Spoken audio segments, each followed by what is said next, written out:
Hey, this is Dave from metalepidemic.com. Thank you for checking out our YouTube video. Please feel free to hit the subscribe button below if you like this type of content, and we hope you enjoy the review.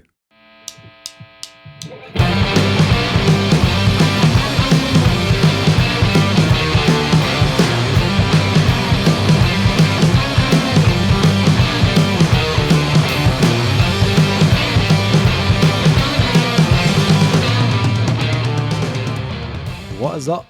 Dave, Duncan and Kyle back from Metal Epidemic with another album review. And for this review, Duncan, Kyle and I have been checking out the new album from Brazilian Stoner Psych band Stonehouse on Fire. Brazilian, Duncan. That's the first shock face of the recording, Yes, ladies and gents. Yeah. Holy shit. The band's new album, Time is a Razor, will be released on January 28th via Electric Valley Records. So, Time is a Razor is the third album from this Brazilian quartet, who I think have been on the go since around 2014. The album was recorded at Studio Jukebox, produced by Stonehouse on Fire, and then mixed and mastered by drummer Andre Leal and guitarist vocalist Kleber Mariano. Okay, so a little bit of Stonehouse on Fire, gentlemen. When I was listening to this, When I was a lad, back in 1974, when I was a young child, when I was listening to this album, actually, I mean, it could have been released in 1974. it could have really easily been released in 1974. I plucked that date out of the sky there, but actually, could have been the release date. When I was listening to this, I was thinking to myself, you know, there's one of us in this group that's been getting more into the kind of green lungs and the sonic flowers of the day, you know, bands with a bit more of a kind of old school vibe. And I thought, you know, Kyle, this might be your tempo. Did you think to yourself, it's been a Kyle? It's been a Kyle. It's been Kyle a Kyle. Surprise was alright. Yeah. Kyle, what did you think? Yeah, you of were this right. album? You Oh, were was it? right. Yes. Right down to the ground. This is such an easy thing to listen to for me. I really enjoyed it. Right from the beginning, I was like, oh, that's a bit bluesy, rock and rolly, and then it got a bit heavy, and then it didn't, and then Yeah. it's absolutely a jam band just in a studio, just having the best time of their lives, isn't it? I don't know how many albums these guys have put out. I don't know where they come from, what they've been doing, but Brazil. where have they been in my life? Well, Dave literally filled all that. Has answered every question you just had there right at the start. Yeah. Kyle was like that. Fuck you, Dave, and your facts from your cheat sheet. This band plays from the heart, so you read it from the heart. Where are they from, Dave? Tell the fucking truth. Release the papers. They have such a great vibe. I love it. It's just organic guys in a room doing what they love and having the best time. And I love how each song has its own identity as well. It's not like any album that I've listened to this whole year.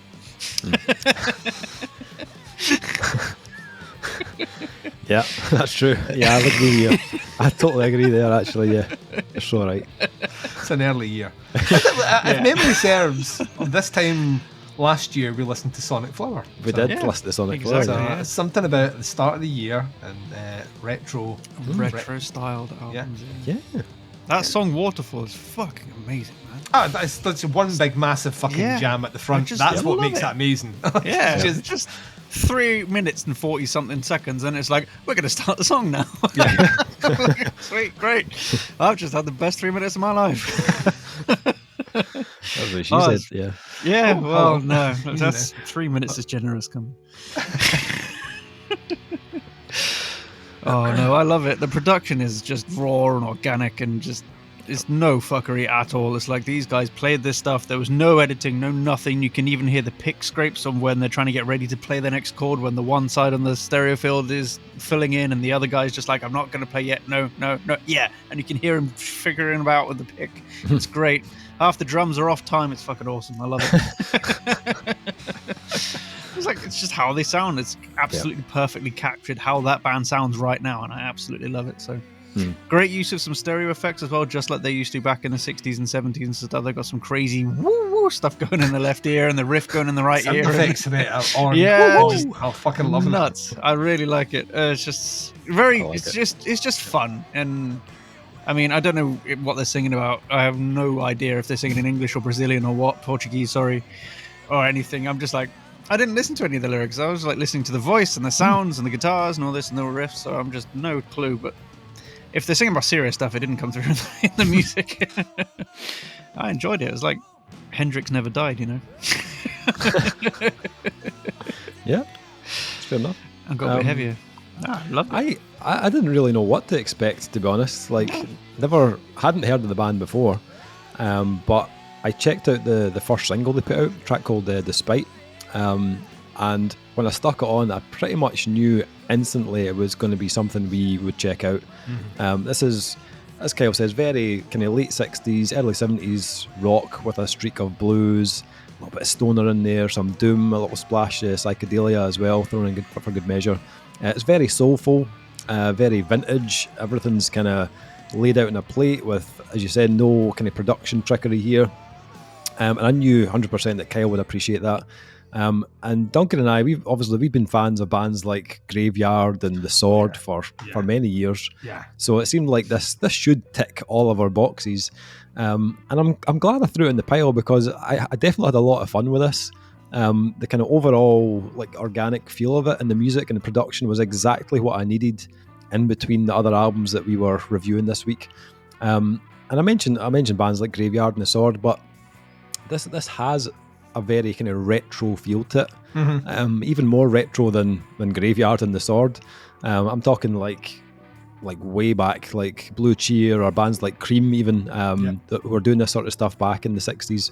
And I can hear a lot of that, especially in the way these guys, they kind of let the bass have quite a prominent role in the music. The riffs are, as I said, very kind of stonery rock with a pinch of blues, but the bass often kind of adds something completely different in the background.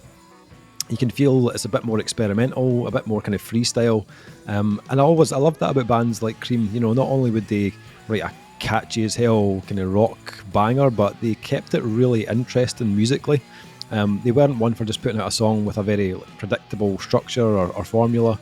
And I get a lot of that here. They'll have a hook that they repeat, either a guitar lick or a vocal melody, but they make sure that the stuff that kind of surrounds it isn't just kind of standard expected kind of rock chords.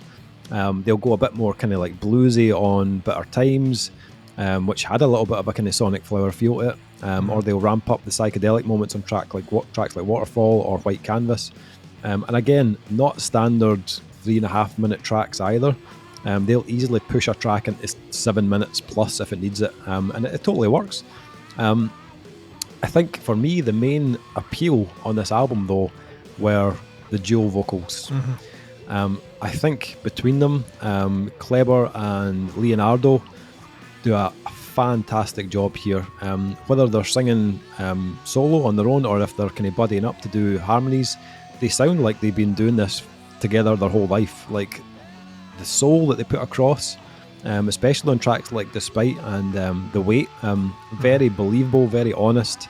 I could hear a slight accent at times, but I didn't feel like I was listening to a Brazilian band at all. Like when I had this on, I completely forgot that. They could have easily passed as like American for me. Certain words you could hear like a slight accent, but it really wasn't noticeable at all. I think standouts for me, I love that first single, Despite. I think it's a fantastic track. I can see why they released it as a single. It is hooky as a motherfucker. I loved the riffs on Uzumaki, which I think is some sort of kind of manga horror type thing. It is, yeah. Uzumaki's like a notoriously brutal manga. Right, okay. Okay.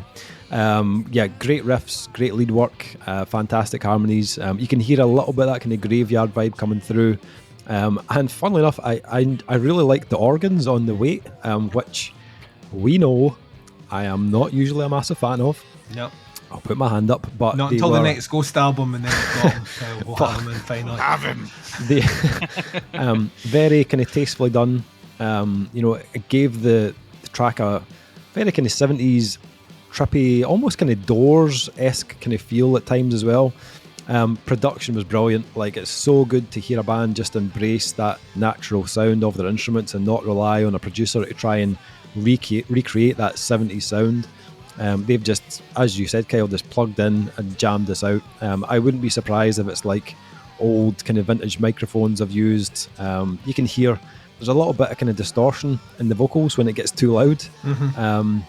I wouldn't be surprised. It sounds exactly like they've done that. It's just nuts. Yeah, like how it's captured that whole era is just incredible. Definitely. Even the kit, like obviously, like when bands go into the studio to record an album, they'll often reskin the whole kit so it sounds really new and fresh. This sounds really weathered, like it's just been fucking battered for years on end. But they've not overdone it with like too much reverb or tried to make it sound super modern or polished, and it just works perfectly for their sound. The one band that kind of reminded me of in terms of the production was a band called Death Chant, who we reviewed their album last year. I think it was Waste, I think the album was called. And it was, I remember reading it out on the review, it was recorded in a rented cabin in the mountains. That's right. And then they did like some overdubs later. It had a very similar feel to this. Although this does have some kind of extra percussion and a bit of organ and stuff in the closing track, which might have been done separate, the actual feel of it sounds very similar. I wouldn't be surprised if these guys, like, again, kind of hired a flipping cabin in the woods somewhere and recorded it in a kitchen or something like that. But whatever the case, I really enjoyed this. Every now and again, I like a little kind of throwback album, back to the kind of late 60s, early 70s. It's really cool to hear that some bands are still very inspired by that era, and are keeping that particular sound alive. So yeah, I thoroughly enjoyed this. Hadn't heard of them before, but definitely on my radar now. Duncan, finally, what do you think of this one? Yeah, let's just join in the loving here. This is fucking awesome. Like you said, I am a absolutely stone cold fucking serious fan of Graveyard. I think Graveyard are fucking amazing. And the Sword equally. I love the Sword. There was elements in here as well. It reminded me a little bit of another Scandinavian band called Witchcraft, who are really good. So it reminded me elements of that. There's hints of Clutch in here. Just little shades of Strange Cousins from the West, which is one of their more kind of stripped back, kind of more bluesier albums. They're just elements where they're just little techniques to use that obviously they themselves are influenced from that time period, or were going to make an album that reminded them of that time period, that just kind of worked its way through here. These guys are great songwriters. I mean, the thing about it that kind of got me straight in was, even if they are jamming, and it's worth saying it does feel like a jam, like especially at the beginning of the Waterfall, it kind of feels like they're just finding their place till it feels like everyone's, almost like people are nodding. All right, you're not ready to go into the right. We'll just keep doing like, are you ready to do the song? No, we're just gonna keep playing it. Right. Oh, the drummer's ready now. Right, you're ready. Right, you're ready as well. Right, and now we're going to go into the song. It just has that feel about it, which I love, because to me it feels organic. I love using that word because I think that's the best description for this. It feels organic, but at the same time, it just feels like guys who are not only having fun, but are just very conscious of the music that they are creating in the song and its purpose there within. So that whole build-up in Waterfall is giving you a taste and a flavour of something that isn't what you actually get, which is kind of amazing, and it links it back in. This track is just really, really well paced. The longer tracks, once again, don't feel long. There's enough going on. There's enough movements. There's enough work, and the tracks do get progressively longer at the end. But by the time you reach the weight and the organs are coming in, I kind of just felt like, this is, and I love the fact that they held off on. So much easier when you have someone that can play organ just to put all the way through, because it'll go with anything on this album. It really, really well. You could have put it anywhere, but the fact they've left it is almost like a parting gift. Works really, really well. Like yourself, Dave, like to me, the bit that levels up this band is vocals. The vocals are fucking amazing. I absolutely love it. The dual stuff they're doing, the dual harmonies are are joyous to listen to. There is a little shady Graveyard in there, even vocally, but it's not as abrasive as the Graveyard vocalist does. You know what I mean? It's like he can get a bit screechy. Yeah. In the case of this one, it's still very mindful of tone and key, and I think that works incredibly well for them. Double down on the production. Production's great. I'm sure there are plenty of patches you can bring in that can make you sound vintage 70s. I'm sure they exist. Like every now and again, you just don't need to like fuck around with anything. And sometimes we do that. Sometimes less is more.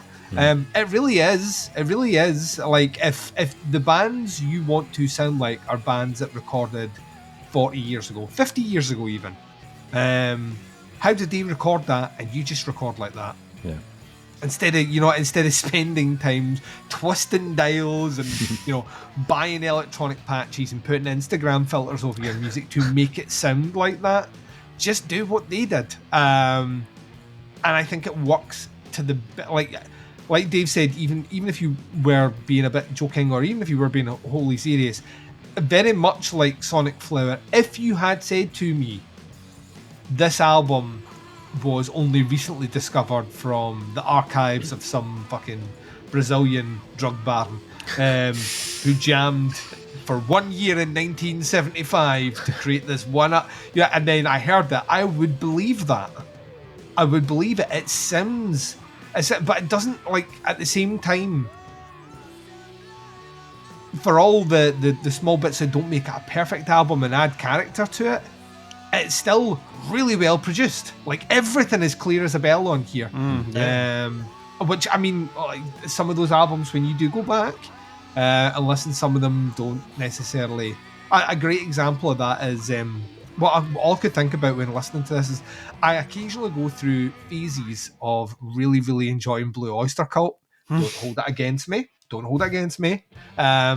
go through these little bouts of fancy, and whenever you listen to them, the thing that always kind of stood out to me is how impeccable all the levels were of all the instruments. Even back then, all the levels, which is why the famous joke about the cowbell and Don't Fear the Reaper is funny, because as a band that mix so well, the cowbell is really loud on that song for some reason.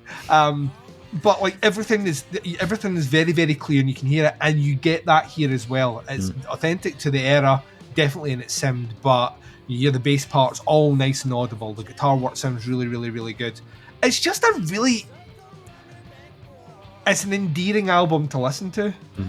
Like, you put it on and you can't help. I challenge anyone that likes any sort of guitar-based music to listen to this album and not enjoy it. It's really difficult not to, because they are making music for all the reasons that I think people should make music, which is they're doing something for themselves and taking all the influences that they grew up, all the reasons they wanted to pick up a guitar are on this album, and it shows the passion's there, the fun's there, and it sounds great. Yeah, but they are now 100% on my radar. Even more so that they're all the way in Brazil. I love the band name, because obviously they know Stone Houses Can't Burn. I mean, that's not how Stone works, but I love the name. It's intriguing.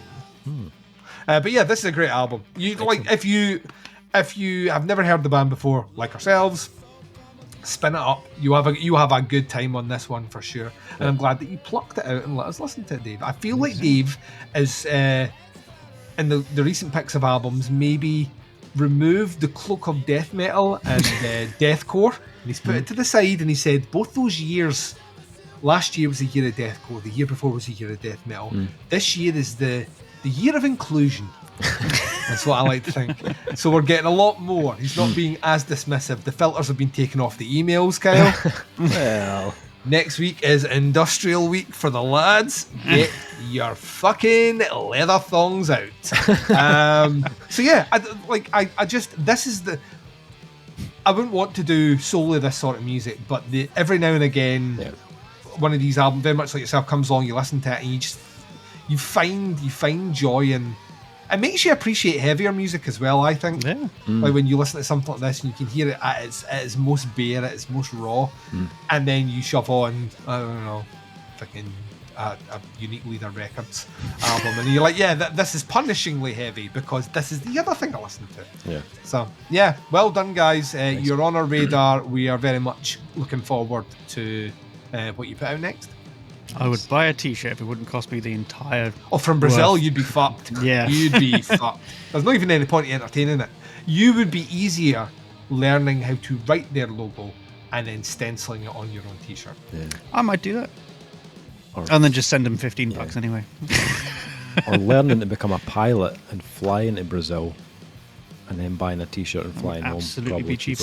The cost of flight lessons, hiring a plane, and fuel would be cheaper than importing a t-shirt to Norway. It's true. It's 100% true. True story. Can confirm. Have been through it twice. So, ratings for this new album from Stonehouse on Fire. Time is a Razor. Yeah, never heard them before. Thoroughly enjoyed the album. Musically, it sounds like other bands. It's not nothing I haven't heard done before, but it's done really well. It's done really authentically. I love the way that they produced this album as well. They kind of keep the sound in with that kind of era of the late 60s, early 70s. Yeah, enjoyed the album immensely. I'm going to go in. I'm going to go 4 out of 5, I think, on this one. Kyle, what do you think? I'm going to join you in that 4 out of 5. Absolutely. Nice. And Duncan. We're syncing all up again. 4 out of 5. Ooh. Oars are the scores. This one will drop on January 28th on Electric Valley Records. The album is called Time is a Razor. I will put some links below to their Facebook and to their Bandcamp. Needless eyebrow raise when he said that, but that's fine. I will put some. Facebook, Bandcamp. Also a Kickstarter for Kyle to get to Brazil. That Yes. will also be in there also. Kyle's t-shirt fund. Yeah. Like, just get the t-shirt in, because I get a feeling if you go to Brazil, you're never coming back. Right? So let's just Oh, yeah. let's just import a t-shirt, please. Oh, you're right? coming back in a body bag. That's not what I meant. I meant he was Oh, it's going to not? join the band and play with the band. Right. I'm with you now. Just you to take it to that level, Dave. I'm Eh? with you now. I'm with you. I went on Narcos there for a sec. Just a wee bit. Like, does Dave want me dead? I don't. Well, just the way to find out that is look at the GoFundMe and see how big the donation was. Dave. We're going to get a really big t-shirt to bury you in, Kyle. Let You us know. could, that's it. You could fake your death, and we could say Kyle's last wish was to be buried with a Stonehouse on Fire t-shirt, and then someone will gift you it, and then you can be like, surprise! No one will hate you for that. Kyle, please. Kyle surprise. Kyle surprise. That's it. Kyle Kyle surprise. Which is, yeah. Anyway, Yes. if they're still listening to this review, we really did like your album. Yeah. And We don't let- did. We love Thank you. Thank you for don't let this still put you off. staying with us until the very end. Let us know what you think. Have a listen to that single. That first single is so fucking good. Give that a listen. I'll put a little link to that in there as well. Drop some comments in below once you've checked it out. Happy to hear your thoughts and opinions on it. That is the review. Thank you for checking it out. We'll be back with another review very soon. But until then, take care. Speak to you soon. Bye, everyone.